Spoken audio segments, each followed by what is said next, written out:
Hi అండి, నమస్తే. Welcome back to our channel. ఈరోజు మనం అటుకులతోటి జంతికలను తయారు చేసుకుంటున్నాము. ఈ జంతికలు చాలా క్రిస్పీగా, గుల్లగా, చుక్క నూనె పీల్చకుండా అచ్చం బయట కొన్నట్టే వస్తాయండి. ఒకసారి చేసి పెట్టుకుంటే 2 వారాల పాటు నిలవ ఉంటాయి. పిల్లలకి ఈవినింగ్ టైంలో ఏం స్నాక్స్ పెట్టాలనుకునే బదులు ఇలా ఒకసారి చేసి పెట్టుకున్నారంటే 2 వారాల పాటు నిలవ ఉంటాయన్నమాట. దీనికోసం స్టవ్ మీద ఒక కడాయిని పెట్టుకుని 1 కప్పు అటుకులు వేసుకోండి. నేను లావ్ అటుకులు తీసుకున్నాను. మీరు పేపర్ అటుకులైనా లావ్ అటుకులైనా కూడా తీసుకోవచ్చు. మనం అన్నీ ఒకే కప్పు కొలతతోటి కొలుచుకొని తీసుకోవాలండి. 1/2 కప్పు పుట్నాల పప్పు, అదే వేపుడు శనగపప్పు అంటారు కదా, మనం చట్నీలకు వాడుకునే పప్పు. ఈ పప్పుని 1/2 కప్పు వేసుకుని వేయించుకోవాలండి.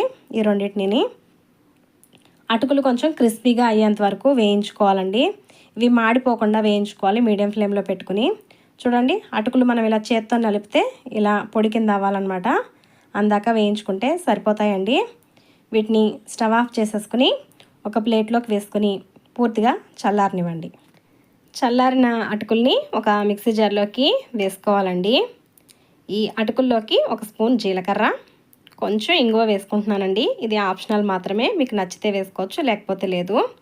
దీని మీద మూత పెట్టేసుకుని మెత్తగా పొడి కింద చేసుకుని తీసుకోండి. చూడండి, ఇలా మెత్తగా పొడి కింద చేసుకోవాలి.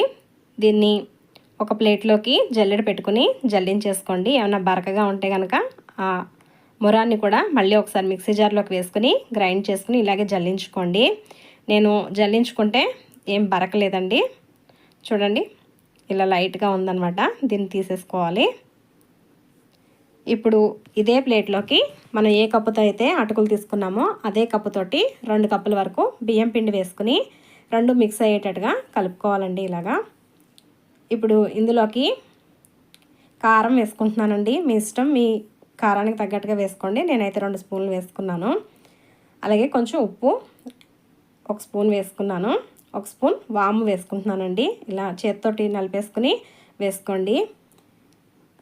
మీరు కావాలంటే ఇందులో నువ్వులు కూడా వేసుకోవచ్చండి. నేనైతే నువ్వులు వేయట్లేదు. ఇవి వేసుకుని ఒకసారి బాగా కలిపేసుకోండి అన్నీ కలిసేటట్టుగాను. నేను ఇక్కడ ఒక చిన్న మిస్టేక్ చేశానండి. ఈ పిండిలోకి కాచిన నూనె కానీ, వెన్న కానీ, నెయ్యి కానీ ఏదైనా వేసుకుని కలుపుకోవాలి. నేను వెన్నని పక్కనే పెట్టుకుని మర్చిపోయాను అనమాట వేసుకుని కలుపుకోవడం. ముందు పిండిలో వేసుకుని కలుపుకోవాలి. నేను కొంచెం నీళ్లు వేసి కలిపేసుకుని నాకు గుర్తొచ్చిందనమాట. అరే, పక్కనే వెన్న పెట్టుకున్నాను, వేయలేదని చెప్పి ఆ వెన్న వేసుకుని కలుపుకుంటున్నాను అనమాట. మీరు ఇలా కాకుండా పిండిలో కారం, ఉప్పు ఇవన్నీ వేసి కలుపుకున్న తర్వాత వెన్న కానీ, నెయ్యి కానీ, కాచిన నూనె కానీ వేసుకుని కలుపుకోండి. కలుపుకున్న తర్వాత నీళ్లు వేసుకుని కలుపుకోండి. ఇలా నీళ్లు వేసుకుని ముద్దలాగా పిండిని కలుపుకోవాలండి. ఈ పిండి కొంచెం గట్టిగానే ఉండాలి. మనం నీళ్లు ఒకటేసారి వేసేయకుండా కొంచెం కొంచెంగా వేసుకుంటూ పిండిని గట్టిగా చపాతీ ముద్దలాగా కలుపుకోవాలన్నమాట. పిండి మరీ గట్టిగా ఉండకూడదు, అలాగని మరీ సాఫ్ట్గా ఉండకూడదు. చూడండి, ఇలా మెత్తగా ఉంటే సరిపోతుందండి. ఇలా ఉండాలి పిండి అనేది. ఈ పిండిలో నుంచి కొంచెం పిండిని తీసుకుని, పిండి ముద్దను తీసుకుని చక్రాల గిద్దలో పెట్టుకోవాలండి.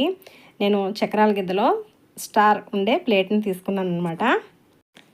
సింగిల్ స్టార్ ఉన్న ఈ ప్లేట్ని తీసుకుని ఈ జంతికలు కొట్టడానికి పెట్టుకున్నానండి. దీంట్లో పిండి ముద్దను పెట్టుకుని మూత పెట్టేసుకుని ఏదైనా కవర్ మీద కానీ లేదా ఏదైనా తడి బట్ట కానీ తీసుకుని దానిపైన ఇలా మనం జంతికలను ఒత్తుకున్నాం అనుకోండి, మనం వేయించుకోవడానికి వీలుగా ఉంటుందన్నమాట.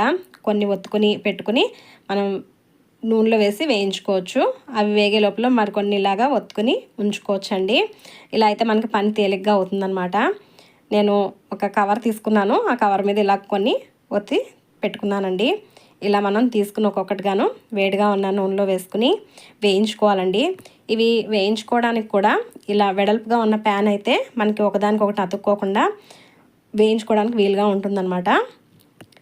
ఇలా వెడల్పుగా ఉండే కడాయిని పెట్టుకోండి. ఒక్కొక్కటి ఇందులో వేసుకుని అటు ఇటు తిప్పుకుంటూ అన్ని వైపులా ఈవెన్గా వేగేటట్టుగా వేయించుకోండి. మనకి ఆయిల్లో మొత్తం ఇలా బబుల్స్ అనేవి తగ్గిపోతే ఇవి బాగా వేగినట్టు. ఇప్పుడు వీటిని ఒక ప్లేట్లోకి తీసేసుకోండి. ఇలాగే మిగిలిన వాటిని కూడా ఫ్రై చేసుకుని తీసుకోవాలండి. అటుకులు, పుట్నాలు వేయడం వల్ల జంతికలు అనేవి చాలా క్రిస్పీగా, గుల్లగా వస్తాయండి. ఒక చుక్క నూనె కూడా పీల్చకుండా అచ్చం మనం బయట కొన్నట్టుగానే ఉంటాయన్నమాట ఈ జంతికలు. ఇది ఫ్రెండ్స్ ఈరోజు వీడియో. ఈ జంతికల వీడియో కనుక మీకు నచ్చితే ఒక లైక్ చేసి నా ఛానల్ని సబ్స్క్రైబ్ చేసుకోండి. పక్కనే ఉన్న బెల్ని ప్రెస్ చేసి ఆల్లో పెట్టుకుంటే నేను పెట్టే వీడియోస్ అన్నీ కూడా మీకు ముందు నోటిఫికేషన్గా వస్తాయండి. బాయ్ అండి.